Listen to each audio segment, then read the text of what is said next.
First and foremost, it's finally here. Going into this night, where do we stand? This is where we stood coming into the night, 268 to 204, so clearly an advantage for Secretary Clinton. Take a look here. If Donald Trump wins tonight, no matter who they voted for, take a look at these numbers here. 21% say they'll be concerned. 37% say they'll be scared. This is what both candidates want. They want to be living there starting January 20th of next year. Florida has been going back and forth, just changed again. It's only 11,000 vote lead just now. It changed. Math on your feet. I like this. The Empire State Building in New York City. Take a look at our running tally of the electoral vote. Anderson, this night is turning out to be a real nail-biter. All along, the Trump campaign has been saying that Florida's a must-win for them. And I mean, they can't win without it. Donald Trump will carry the state of Florida. You know, I'm guessing that the people in Brooklyn, I can see their fingers That's probably. the Hillary Clinton headquarters. Yeah, fingers probably bleeding because there's no more nail to bite. I wouldn't call anything encouraging for Hillary Clinton at the moment, to be honest with you, my friend. Wolf, the scene here is so different than it was a few hours ago when people were happy and relaxed. I have been looking around the room at people who are stone-faced. Some of them have been crying. This was a white lash against a changing country. It was a white lash against a black president. This is the people rising up saying it's time to listen to us. It's time to listen to us in Michigan and Wisconsin and work for the people. Hillary Clinton has called Donald Trump to concede the race.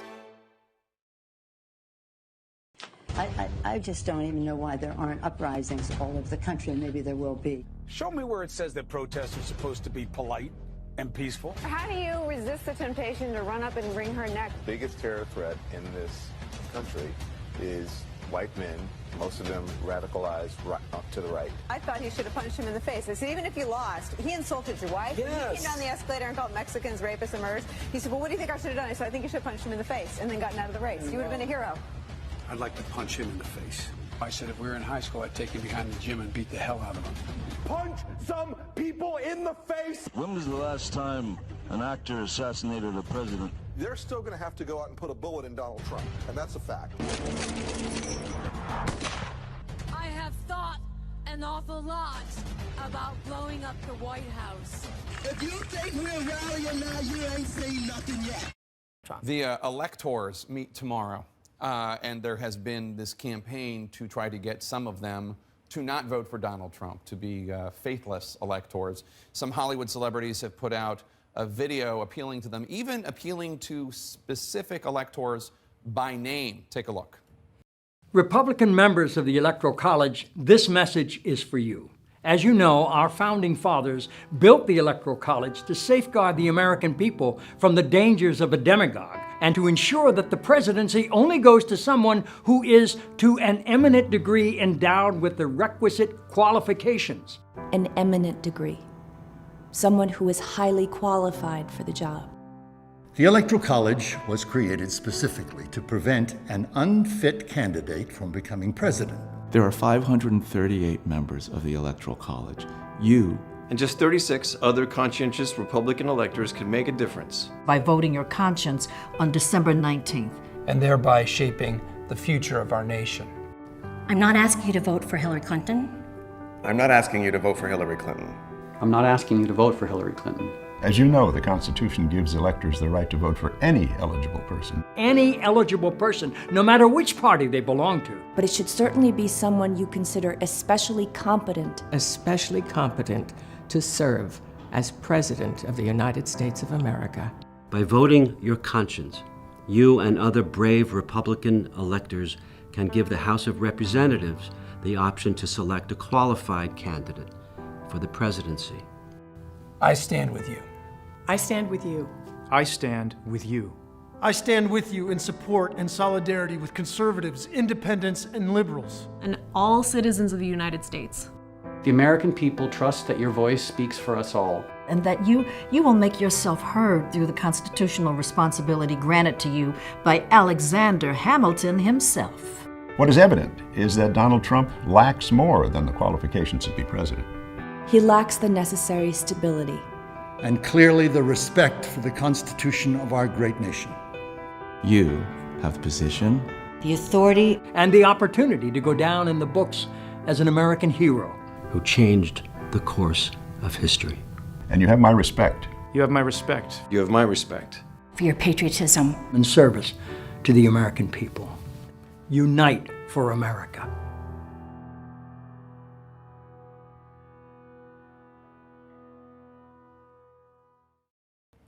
One little thing, Ashley McMillan's a woman, but beyond that, Ashley McMillan, who I believe is the vice chair of the Republican Party of Kansas, wrote to the Wall Street Journal to talk about the pressure she felt, not from these celebrities, but from others.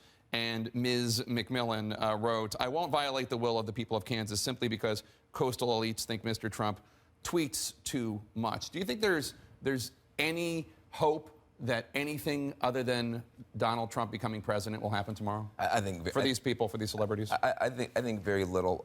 I think again we have two Americas. In one America, people feel like, listen, you know, we have a system. He won an electoral college landslide. Let it go forward. You have other people who say we think this guy is dangerous. We think we may have deep regrets. He may do things that are horrible. We may be in a war. Let's do everything that we can.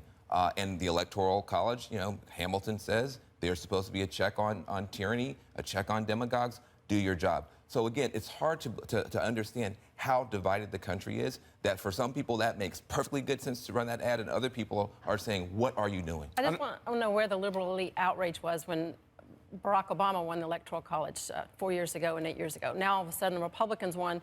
They're questioning the Electoral College. I think nothing... Well, I think the popular vote is an issue, and with almost 3 million votes more for Hillary Clinton. I think at the end of the day, I think he won 306 electoral votes. I think that's going to stand, and I think despite all these pleas from Hollywood, it's not going to change anything. We should point out, though, Congressman, it's not just Hollywood. John Podesta, Clinton's campaign chairman, has been pushing for these electors to get a security briefing about the role that Russia played. The director of national intelligence said, no, that briefing's not going to happen. Democrats and Republicans are waking up to a brand new political reality after Robert Mueller and his team spent nearly 2 years digging through the evidence, issuing more than 2,800 subpoenas, executing nearly 500 search warrants, and interviewing approximately 500 witnesses. The results are in. And take a look at the headlines from the Washington Post to the New York Post. They're what the president wanted. The very real caveats, notably the controversy and questions arising from the special counsel punting on obstruction, are this morning adding fuel to calls for the Mueller report to be released in its entirety. We don't even know right now how long that report is. As of this morning, it is still under wraps, but we have Attorney General's 4-page summary sent to Congress on Sunday, just about 48 hours after Barr first received Mueller's findings. On the issue of collusion, Barr says the special counsel did not find that the Trump campaign or anyone associated with it conspired or coordinated with the Russian government in these efforts, despite multiple offers from Russian-affiliated individuals to assist the Trump campaign. Attorney General William Barr said publicly today that he believes U.S. intelligence agencies spied on President Trump's 2016 campaign. He also said that he's ordered a new review of how the counterintelligence investigation into Russian collusion began. During his second day of congressional testimony, Barr told a Senate panel he wanted to make sure that if surveillance did occur, it followed proper procedures. I think spying did occur. Well, let me... But the question is whether it was adequately predicated. And I'm not suggesting it wasn't adequately predicated, but I'd need to explore that. I'm not talking about the FBI necessarily, but intelligence agencies more broadly. It seems to me that impeachment is an itch that doesn't go away with just one scratch. It also seems that President Trump may be most likely to be impeached when he is correct. Before the last presidential impeachment, President Trump rightly pointed out the improper activities of the Biden crime family, and subsequently he's been proven right. And don't think for a moment, Madam Speaker, that we're going to drop that or stop our pursuit for the truth. Before that, we had the Russia hoax, where you had The president rightly making claims that Hillary Clinton and the DNC were colluding with Russians to disorient our democracy. How right he turned out to be. And then we have the 2020 presidential election, where the president correctly pointed out unconstitutional behavior, voting irregularities, concerns over tabulations, dead people voting, and now impeachment again. When they go low, we kick them. Eric Holder, former Attorney General under Barack Obama, breaching the Capitol was as low can be. We all denounce it. But who is it that they're kicking? The president, who created soaring highs for our economy, rising wages before the pandemic, 400 miles of wall to stop the caravans, who drew down troops in the Middle East and showed empathy for the forgotten men and women of our country.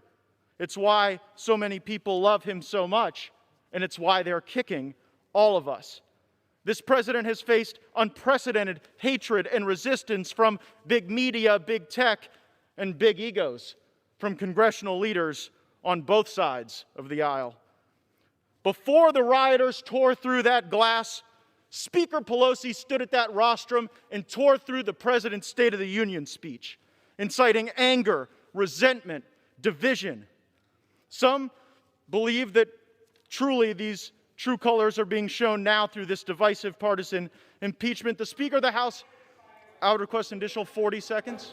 Go through the Speaker, please. The gentleman from Ohio. Madam Speaker, I yield the gentleman an additional 40 seconds. 4 seconds or 40 seconds? Yep, 40 seconds. 45 seconds.